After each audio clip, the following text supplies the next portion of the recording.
मतीन पटेल यांचं अनधिकृत घर आता पूर्णतः जमीनदोस्त होत आहे। बुलडोझर लावले गेलेले आहेत आणि हे घर आता काही क्षणांमध्ये जमीनदोस्त होणार आहे।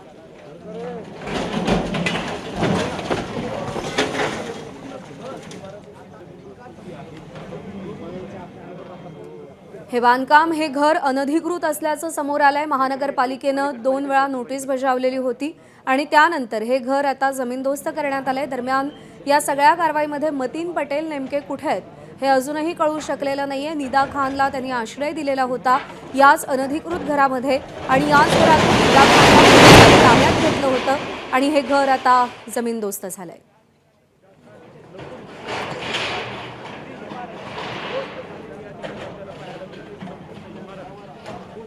याआधी मतीन पटेलचं राहतं घर, कार्यालय यावर देखील महानगरपालिकेनं कारवाई करत ते जमीनदोस्त केलेलं आहे आणि त्यानंतर हे अनधिकृत घर ज्यामध्ये निदा खान आणि तिच्या कुटुंबियांना आश्रय दिला गेलेला होता ते घर देखील पूर्णतः जमीनदोस्त झालेलं आहे। भाई आगे मत जाना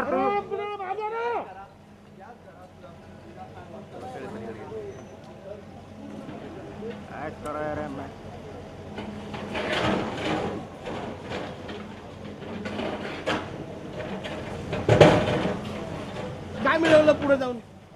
तर ही दृश्य सध्या आपण पाहतोय। हे घर जमीनदोस्त करण्यात आलेलं आहे। आज सकाळपासून ही कारवाई सुरू करण्यात आलेली होती। महानगरपालिकेचं एक पथक देखील इकडे दाखल झालेलं होतं। या घराला कुलूप होतं, ते कुलूप तोडून आतमध्ये कोणी नाही येणं याची खातरजमा आधी करून घेतली गेली आणि त्यानंतर लगोलग हे घर पाडण्यात आलेलं आहे।